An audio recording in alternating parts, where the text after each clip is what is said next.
Let's talk about another one of the most underrated sitcoms of the 80s, Out of This World. Big D's Entertainment Rankings and Reviews. Tvlog. So greetings my fellow YouTubers and welcome to Big D's Entertainment Rankings and Reviews. My name is Doyle, better known to as the Big D, back with a TV log. This time I bring to you Out of This World. Out of This World is one of the many shows that are considered the worst shows on television back in the 80s. I probably would say this is probably the second, coming right behind Small Wonder. Now, this show originally started out as one of the few rarities of having a 6:30 p.m. show to air on NBC before their usual primetime lineup. However, that was dropped and soon the show went into syndication. The show was originally produced by MCA TV, which of course that's Universal, and was produced by Bob Booker Productions, who of course Booker created the show with John Bonney. The show stars Maureen Flanagan as an actual ordinary teenage girl who goes by the odd name of Evie Ethel Garland. Along with Donna Pascal, you may know her from Saturday Night Fever, and TV's Angie as her mother. Also in the cast is Doug McClure, best known for his work in such, cult classic sci-fi features as well as The Virginian. Joe Alasky, well-known voice actor. Of course, he went on to be the later voice for several Looney Tunes characters, as well as Stinky in the Casper movie. Let's see. Plus Steve Burton and Christina Nigra and Buzz Belmondo. Now, of course, I just try to keep the theme a little instrumental, because that, of course, was Swinging on a Sorry You Heard. But it has different lyrics to it, though, but it's really an outrageously funny show. Anyway, yeah, the show originally started out as part of NBC's Primetime Begins at 7:30 campaign, which was 6:30 in my time zone, which networks owned and operated stations would run first-run sitcoms at that time, competing stations' game shows and other sitcom reruns, plus many others. It was rotated along with other series including Marblehead Manor and She's the Sheriff, as well as a syndicated revival of the 1983 show We Got It Made, and a television adaptation of the play You Can't Take It With You, but they ended after this due to the low ratings. But anyway, Out of This World and She's the Sheriff were picked up, after that. But however, it began airing on weekends, and despite getting dissed by critics like Small Wonder, it would continue on for 3 more seasons, though. So anyway, Evie is a young girl who discovers on her 13th birthday that she's half alien. Yes, now kind of after Alf was successful on NBC, this was actually a show about an actual human girl. Now, it also had lots of pretty good people who wrote stories and directed episodes. Among some of them included Bob Claver and Selig Frank, who also were directors for Small Wonder, as a matter of fact. And Scott Baio even, who earlier that same year returned in a revival of his recent hit, Charles in Charge. Anyway, so,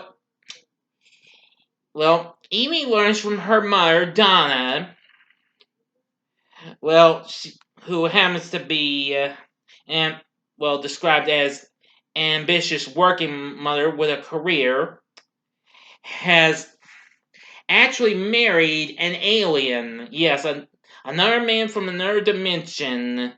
Troy's his name, and he comes from the planet Antares, or the Antares Prime in the Scorpio galaxy.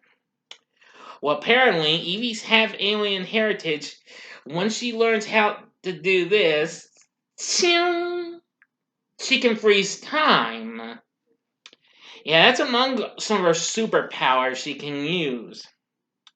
However, most of the episodes revolve around her misusing her powers and causing some trouble, which she spends the rest of the episode fixing. Now, only Evie and her family know about the alien side, her mom and her brother, Beano Frolic. That's Joe Alasky. But anyway, many episodes depict their efforts to hide her secret from other characters. Unfortunately, after this, the show ended in a cliffhanger, just like Alf did. As Troy came to visit Zed, and Donna took his place by accident, she ended up on Antares while Troy's stranded on Earth. Yep, no one knows. Now, Troy is voiced by Burt Reynolds, who unfortunately was uncredited, but later in this and the character wasn't mentioned in the intro. The opening credits here until the third season, and Troy was credited as himself. Yes. Anyway, yeah, I have to say, Troy is absolutely a great character. He appears, speaks to her from this here big three-dimensional cube that opens up. Yep. Oh boy. Now, also another one of Evie's powers is called gleeping, and she can use it to change anything to something else or change it to. Oh, I don't know. It's hard to explain, as a matter of fact. Anyway, the rest of the characters on here, include Doug McClure, as I mentioned. He plays Kyle Applegate, a former television actor who is now the mayor of Marlow. That's where this show takes place at. But anyway, towards the end of the third season, he is appointed police chief by Donna, who takes over from him as mayor. And next up, we have Buzz Belmondo, who is, Buzz, manager of Beano's Diet Clinic. And he's one of the more eccentric characters in this series. He usually makes one brief appearance per episode. And let me tell you, he speaks with an unknown accent and is prone to bizarre behavior. But he's pretty darn crazy, though. The next character is Lindsay Selkirk, played by Christiane Negra. That's Evie's best friend, and I gotta warn you, she's kind of clueless at times. They enjoy hanging out, and of course, there's of course Evie's boyfriend, Chris Fuller, played by Steve Burton. Now, apparently, but I gotta say, this guy's pretty cool, and they both hang out at a popular Ian joint called the Goody Goody. That's really funny. But anyway, now there'll be lots of others and what have you, other characters. Let's see. Yeah, including Quigley, one of Evie's classmates who only appeared in the first season. Phil, played by John Rourke, who is the handyman, who only appeared in the first season. Let's see, Tony Crane as Jeffrey Cummings, a classmate of Evie and Lindsay, who appears, I believe, in the third or fourth season. And Peter, played by Peter Patowski, who is a waiter at the Goody Goody, who's introduced in season 4, but he's a major goofball and what have you. And he's an Antarian as well. Let's see. And then soon, Beano left after just a few episodes for the 4th season. And Donna's as Mike, not Mike, Mick Frolic, Donna's other brother. And he's a former rock musician. Anyway, the show also features some pretty cool guest stars. Amongst some of them include, well, aside from Scott Baio, include Charles Nelson Riley, I reckon you know who that is. Betsy Palmer, you might remember Mrs. Voorhees from Friday the 13th fame, and lots of others. Tom Bosley, best known for his work on Happy Days. Jamie Farr, most y'all know him as Klinger from MASH. Richard Kiel, Jaws from James Bond movies. Lyle Alzado, a football star. Even Mr. T himself. And Mrs. Carol Brady, Florence Henderson, and even 80s teen diva Tiffany,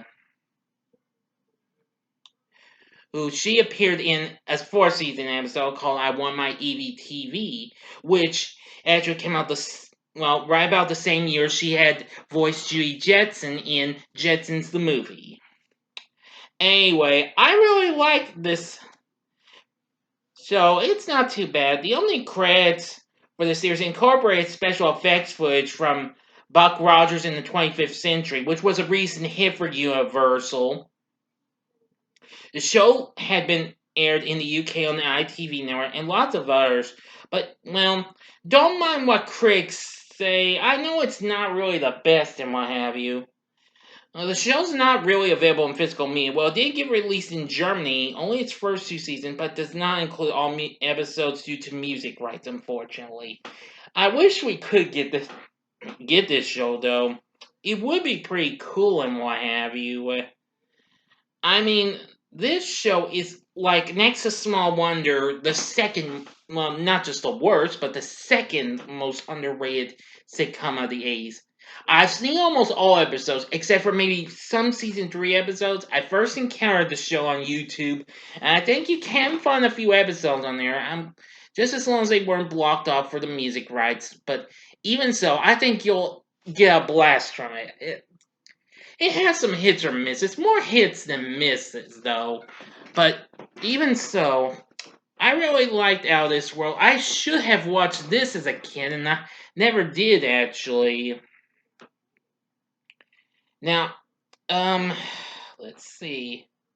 I actually liked some of the episodes, including the first one, Evie's 13th birthday, where Evie discovers her powers, in the following episode, which was Playing with the Power, which Evie freezes time almost every single time.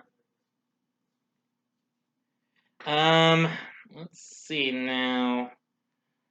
Hmm. Evie's Birthday Wish, the first season 2 episode, which is absolutely funny. I just love a lot of these episodes. The last season 2 episode, Star Dog, that's a good episode. The first season 3 episode, Evie's Sweet 16, that's a good one. Oh, here's another season 2 episode I like, Frisky Business. That was a funny one. Oh. But anyway, there's just so much hysterical episodes and what have you. It kind of goes a little bit downhill for later on, but even so, it has some redeeming qualities. But anyway, that's about it. That's about all I can say.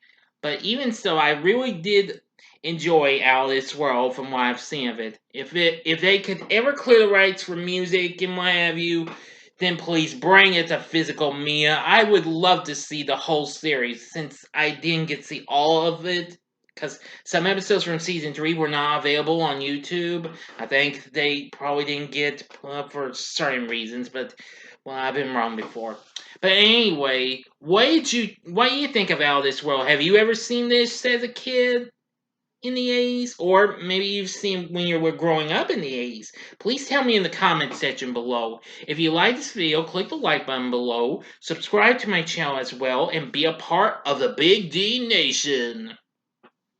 And join me next time when I bring to you Well, the first of two new videos. I'm actually taking the day off tomorrow, but I'll be back on Saturday with my next Saturday morning TV log, and it'll be on probably the most infamous Saturday morning show out there, Uncle Croc's Block, starring Charles Nelson Riley, who I mentioned. And also, my next review, which will be a film I'm kind of overdue for its anniversary, and it'll be my first Sandra Bullock movie review, Miss Congeniality. Thank you for watching my TV log of Alice World, and if you like this, you may want to check out these other TV logs. In the upper left-hand corner is the TV log I did for Small Wonder, or if you want some more 80s goodness, see something much more good in the form of Mr. Belvedere that I did last year, or go to the bottom left-hand corner for another underrated sitcom that's kind of magical, Tabitha from 1977. Of course, that's the spin-off of Bewitched. And the bottom right hand corner is the button you can click to subscribe. And again, I thank y'all for helping me reach 300 subscribers. Thank you very much. But anyway, if you like rankings and reviews on movies, TV, music, video games, etc., then I'm your guy. Thanks for watching. Until next time, I'm the Big D saying, see ya.